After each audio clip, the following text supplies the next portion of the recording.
Hi guys, today I want to be talking about what can a bad tenant do to you and your property. Now, just before I move on, I just wanted to mention that this is a small percentage of UK renters in the private sector. However, we do need to openly discuss what can happen if you do find yourself with a bad tenant. So one of the most common things to find yourself with a bad tenant is a non-payer. The average in the UK for non-payment until eviction is a loss to the landlord of £8,000.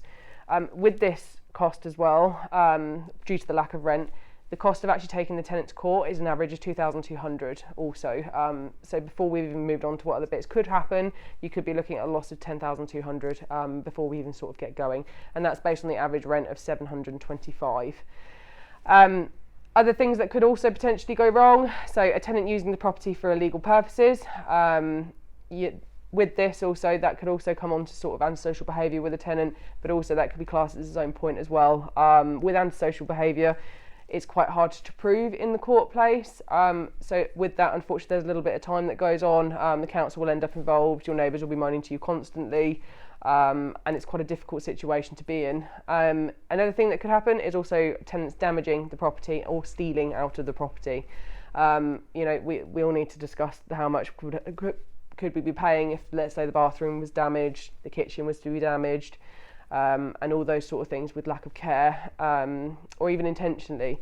So it's always worth making sure you've got the correct insurances in place in case something is to happen, and making sure your documentation at the start of the tenancy is done to prove if there is any damage done. So another thing that could happen is when you move a family, let's say, or a couple into the property, you come to do an inspection a little bit later, and then you find out to have quite a few more people in the property that aren't on the AST, or a completely different set of people which aren't on the AST. That in itself has quite a few legalities that go along with that, which can make further complications for you.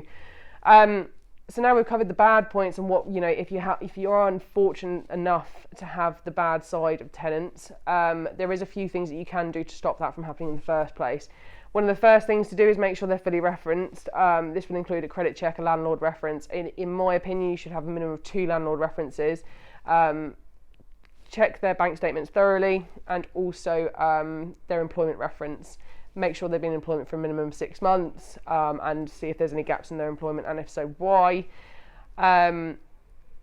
You also need to make sure the property does comply, and all of your paperwork in regards to tenancy comply with the legislation in the UK. There's over 300 laws that apply to tenancies in the UK, and it's a step to make sure you are compliant with all of them, which saves an argument later on with your tenant where relationships start going south.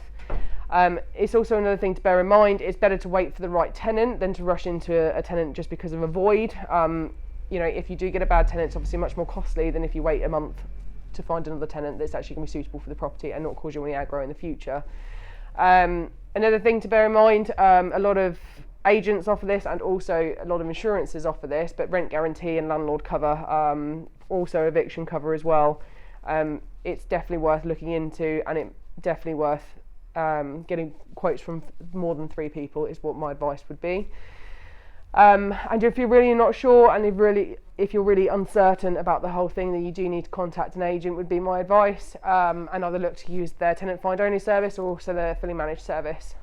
If you are in a situation where you have a bad tenant and you need some advice, feel free to give me a call on 01933 837 000.